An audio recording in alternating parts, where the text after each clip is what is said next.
Welcome to another episode of Action Video Game Talk. I'm your host, Scott Action Jackson. Thanks for joining me today, or tonight, or whenever you're watching or listening to this episode. And yes, the show's back.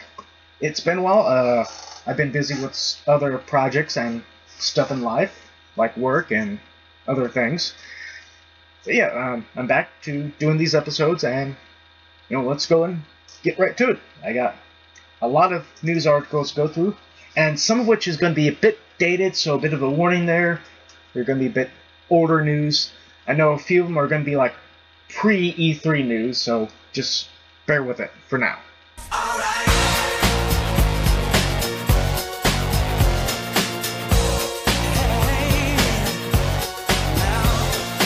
Oh my God, we're back again. Brothers, sisters, everybody say. Following reports, Nintendo confirmed that Roy and Ryu aren't just coming to the fight, they're here. The pair would join Lucas as additions to the roster. Roy and Lucas are $3.99 each on Wii U and 3DS. For $4.99, the character comes unlocked for both versions. Ryu is a bit more expensive, as he's bundled with the Suzukiya Castle stage from Street Fighter II. He's $5.99 per platform, or $6.99 for both. There's also a bundle that includes all three characters, a number of Mii Fighter costumes, and the Kirby Dream Land stage for $21.96 per platform, or $29.16 for both. The Miiverse stage, also releasing, is free.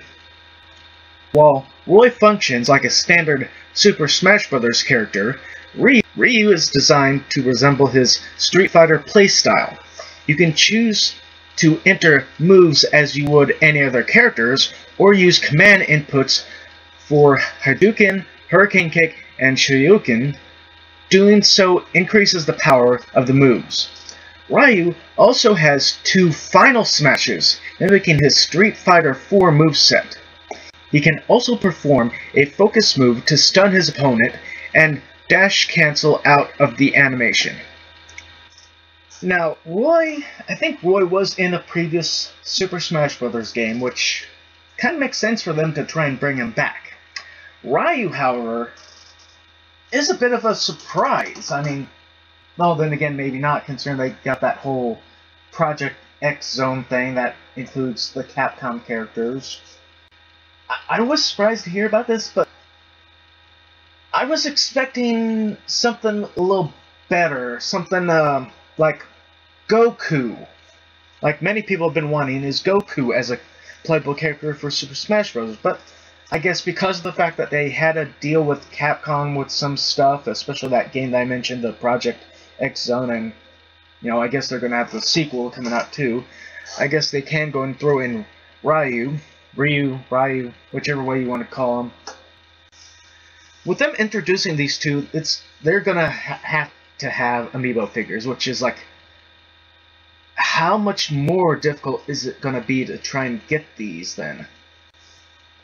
Because, let's face it, Roy from Fire Emblem, I think. Yeah. Sorry, my mind's going off once in a while.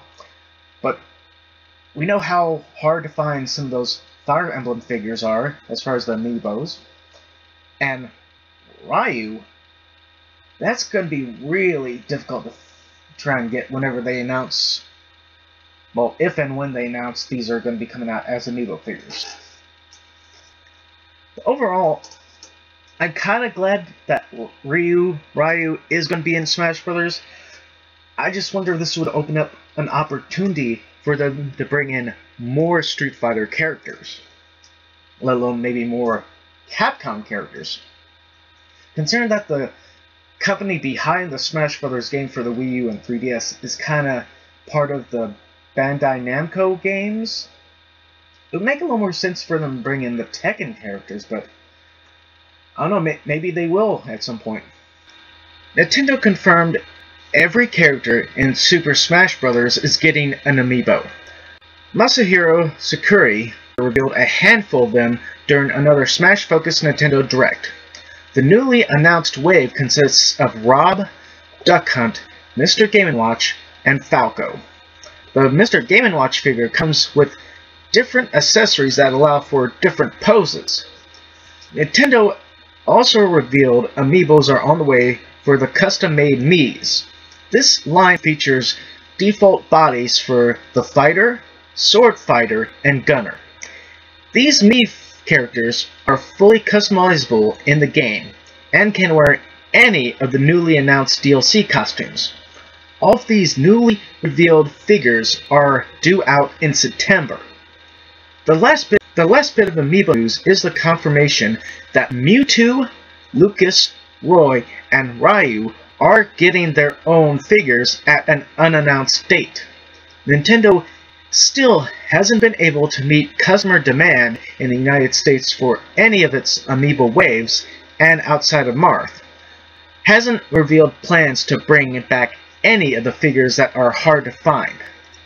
To me, it is and always will be utter bullshit that Nintendo cannot keep up with the customer demand for the Amiibo figures, especially these hard to find ones, which technically isn't that difficult. I mean, there are a lot of scalpers buying these up when they shouldn't be.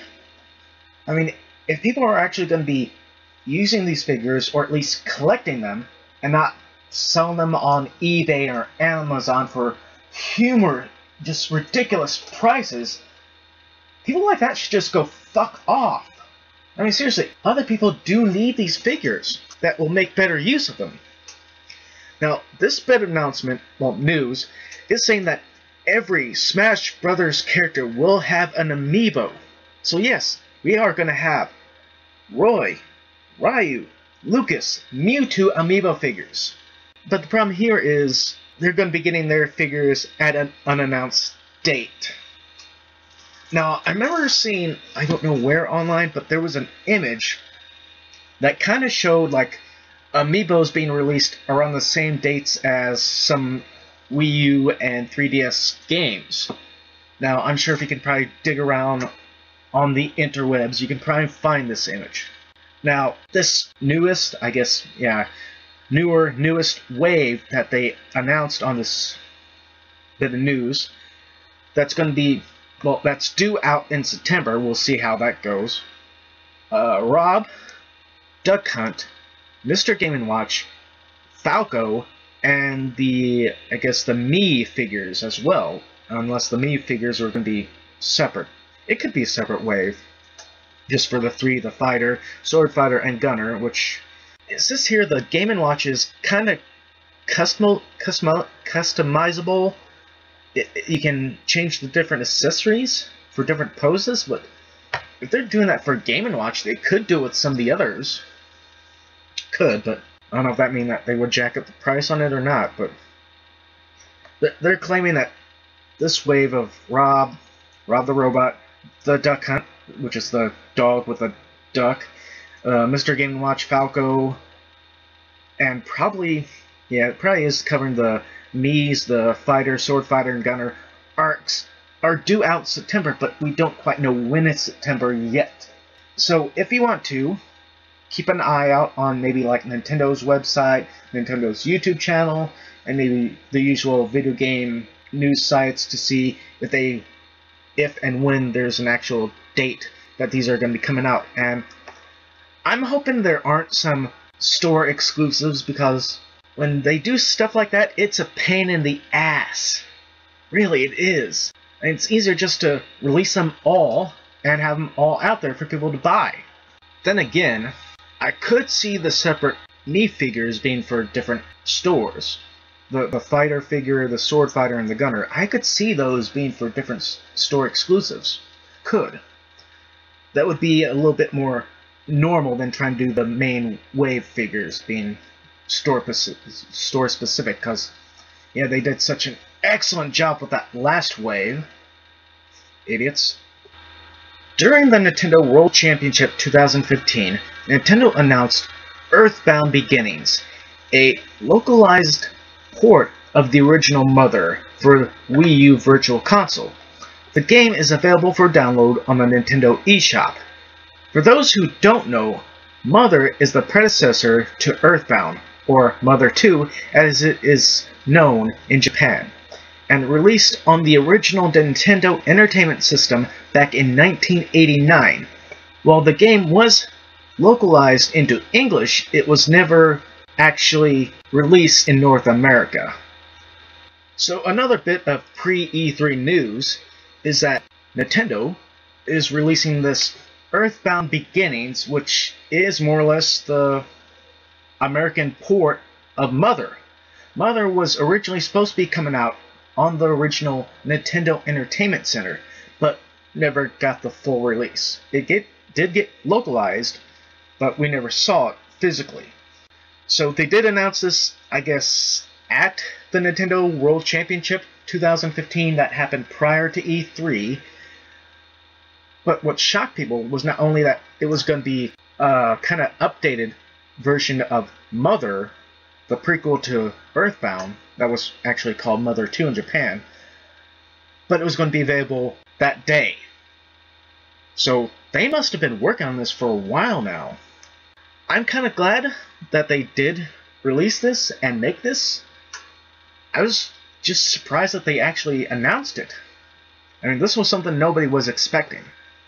But a lot of people who are fans of Earthbound are glad to hear and see it.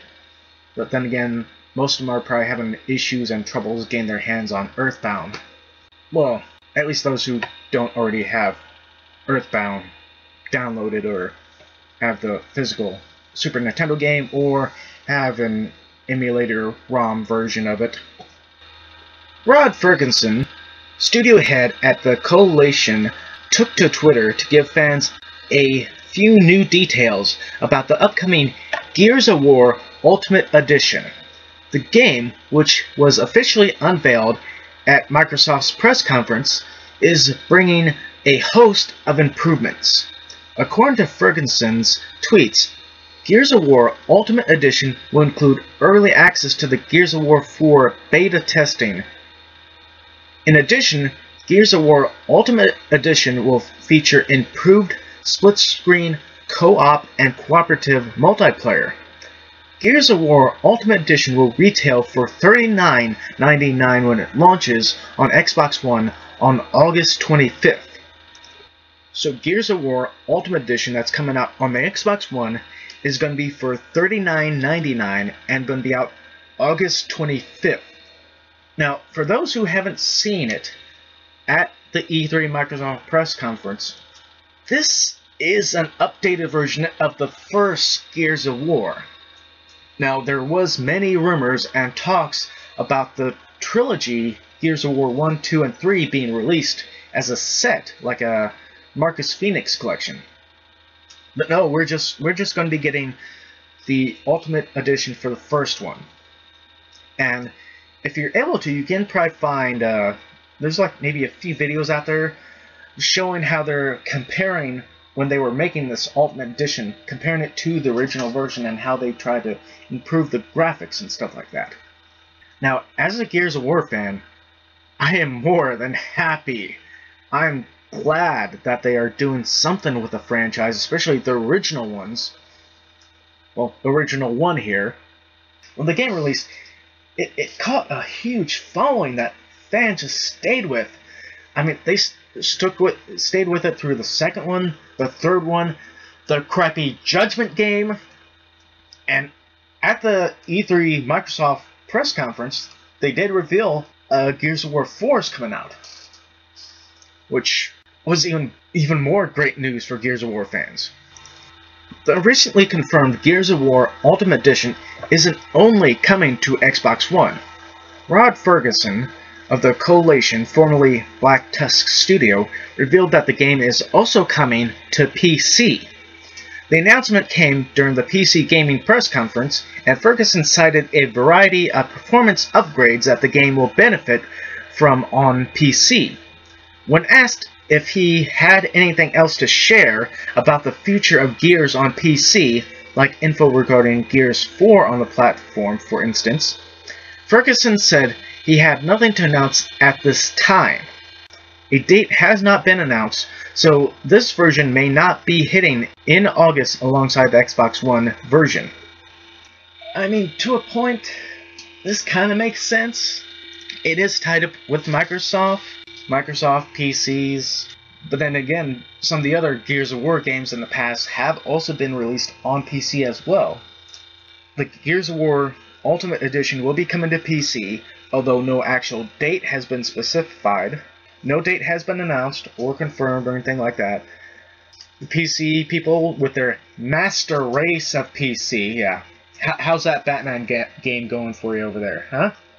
So yeah, the Gears of War Ultimate Edition will be coming to PC for those PC players, PC gamers. Although we don't know if this will be coming out in August alongside the Xbox One version, which they could do, but then again, if they end up pushing it back, like other games have on PC, hopefully they won't, because PC versions that get pushed back for a long time upset those gamers, and you know what? I'm just going to stop right there. Well, that does it for this episode of Action Video Game Talk. Once again, thanks for joining me today, or tonight, or whenever you're watching or listening to this episode. Later on, I will have the separate clips up if you want to check those out. Down below, I will have the links to the Facebook page, email link if you want to shoot some emails, comments over there. I'm also going to put down there the link to the Fandom Night YouTube page, the website that's going on since I'm part of that. I have been helping them out with a few videos, so if you want to go and check them out to see how that's going on. So, until next time, bye!